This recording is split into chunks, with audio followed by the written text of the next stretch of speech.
बिस्मिल्लाहिर्रहमानिर्रहीम। अस्सलाम वालेकुम वरहमतुल्लाहि वबरकातुहू। मैं ज़ुबैर ख़ान हूँ और आप मेरा वीलॉग देख रहे हैं।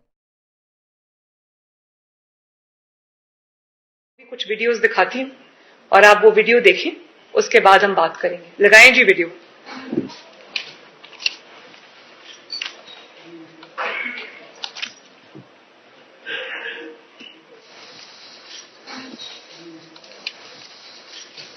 आप आज मेरी बातें एंजॉय करेंगे।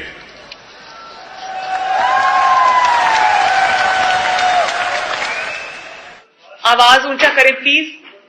मैंने सब पेशन गोई की थी कि जब चोरों की चोरी के ऊपर हाथ पड़ेगा तो ये जब तक नूरा कुश्ती खेल रहे थे सब इकट्ठे हो जाएंगे।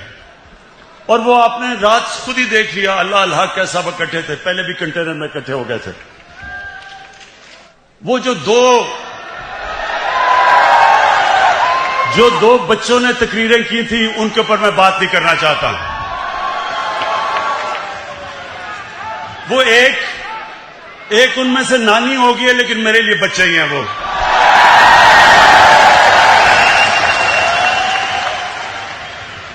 इसको रीप्ले करें, ये गोल्डन अल्फाज है, जरा रीप्ले करें प्लीज।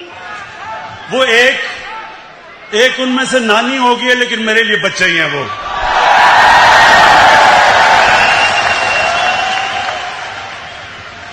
उसकी वजह है, सुने टाइगर्स, उसकी वजह है।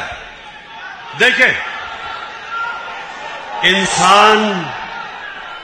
इंसान जब तक जिंदगी में स्ट्रगल नहीं करता वो लीडर तो बन ही नहीं सकता। उन दो बच्चों ने आज तक जिंदगी में 1 घंटा हलाल का काम नहीं किया।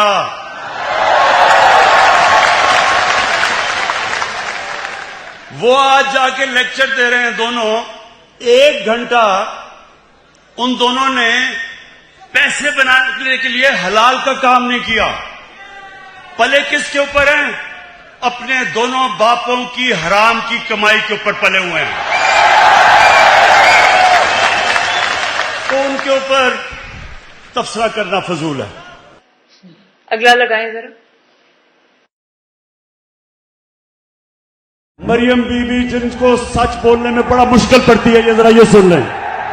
इस तरह मुझे लगा कि आप लोगों को बेवकूफ नहीं बना सकते। मेरी सिर्फ लंदन में प्रॉपर्टीज तो दूर की बात है, मेरी पाकिस्तान में भी कोई प्रॉपर्टी नहीं है। मैं अपने वालिद के साथ है और मुझे समझ नहीं आई कि मेरी और मेरी वालदा की और बहन भाइयों की प्रॉपर्टीज ये कहाँ से निकाल के ले आए हैं। मेरे नाम पाकिस्तान में कोई प्रॉपर्टी नहीं है, ये तो इडियट की बात है।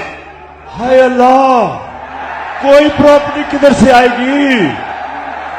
मुझे तो एहसास प्रोग्राम में डाल दो, मेरे पास तो है ही कुछ नहीं। मरियम बीवी, वैसे मैं ये बताऊं, जितने सीधे मुंह से आप झूठ बोलती है मैंने कभी किसी को नहीं सुना। अगला लगाएं जरा। अच्छा, अब जब ये सारा सामने आ गया तो लोगों ने मरियम से पूछा कि ये बताएं कि जनाब आपके पास पैसा किधर से आया। तो आप ये जरा सुने कि मरियम क्या कहती है, सुने जरा। ये जो एसेट्स हैं, ये जो बिजनेस के लिए पैसा है, ये सारा दादा से डायरेक्टली बच्चों को ट्रांसफर हुआ।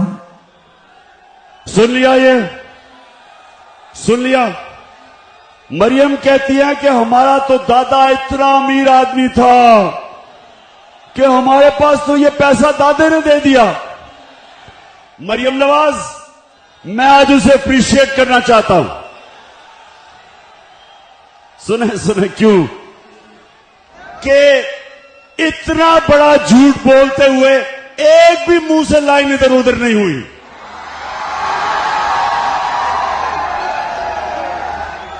यानी झूठों का बादशाह बना। इतने सीधे मुंह से मेरा तो दादा बड़ा अमीर आदमी था। वो या तो दादा कोई और था या शहबाज शरीफ। वो शहबाज शरीफ कहता है मेरा बाप गरीब आदमी था, वो कहती है मेरा दादा अरबपति था। अगला लगाएं जरा। आदमियों से ज्यादा औरतों में सलाहियत है। वो शक्ल देख के पहचान सकती हैं कि इंसान झूठ बोल रहा है या नहीं। अब ये जो मरियम की शक्ल आपने देखी, क्या इसकी शक्ल के ऊपर आदमी तो समझेंगे कि ओहो ये तो झूठ बोल ही नहीं सकती। इतनी संजीदा शक्ल से उसने कहा कि मेरा दादा तो अरबोपति था। अब की कह तो सकती नहीं थी कि मेरे बाप ने पैसा दिया है, क्योंकि बाप के पास उसने तो अपने एसेट्स में दिखाया ही नहीं है कि पैसा, और ये भी नहीं कह सकती थी चोरी का पैसा है। अब दादा साहब दुनिया में नहीं थे तो दादे का तो पूछना किसी ने नहीं था, तो दादे के ऊपर डाल दिया कि दादा बहुत अमीर था। अब मैं ये ठीक नहीं कहता कि मरियम को एक ही क्वालिटी मुझे उसमें नजर आई है अभी तक, इतने सीधे मुंह से झूठ बोलती है मैंने कभी किसी को नहीं देखा। अगला लगाएं जरा। 1965 के अंदर जब जंग हुई थी, 1965 की जंग में, तो हिंदुस्तान से एक रेडियो चलता था, उसको कहते थे रेडियो आकाशवाणी। आप तो पैदा भी नहीं हुए होंगे, लेकिन रेडियो आकाशवाणी का काम होता था कि झूठ पे झूठ बोले जाओ। ये है हमारी रेडियो आकाशवाणी। अगला लगाएं जरा।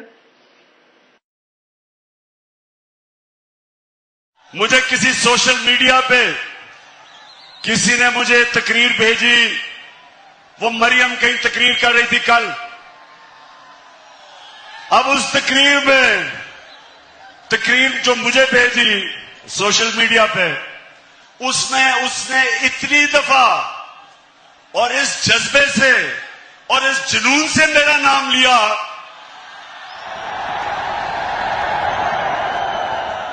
कि मैं उसको ये कहना चाहता हूं, मरियम देखो, थोड़ा ध्यान करो, तुम्हारा खामद ही नाराज ना हो जाए जिस तरह तुम ये बार बार मेरा नाम लेती हो। इसको रीप्ले करें। मरियम देखो, थोड़ा ध्यान करो, तुम्हारा खामद ही नाराज ना हो जाए जिस तरह तुम ये बार बार मेरा नाम लेती हो। ये एक ही शख्स की गुफ्तगू है, ये दो अशखास की गुफ्तगू नहीं है, ये दो लोगों की गुफ्तगू नहीं है, ये एक ही शख्स की गुफ्तगू है जिसका नाम इमरान खान है। ये है इस शख्स की हकीकत। और आप ये देखें कि तनकीद अगर जायज हो, किसी दायरे में हो, तमीज के दायरे में हो, इशू बेस्ड हो, तो मुझे उस तनकीद से इख्तलाफ नहीं। लेकिन आप सिर्फ ये देखें कि वो क्या तालीम दे रहे हैं, और जब आपको एनआरओ नहीं मिलता तो आप इस तरह से तमीजी शुरू कर देते हैं। और आप तालीम क्या दे रहे हैं? वही जो आपने पीटीआई के लोगों को, जब मरियम औरंगजेब के साथ जो लंदन में हुआ, क्या आप लोगों को तरगीब दे रहे हैं? ये तो कोई मुल्क का बदतरीन दुश्मन नहीं करेगा। हर चीज को आपने अपनी घटिया सियासत की नजर करना है तो आपको शर्म आनी चाहिए।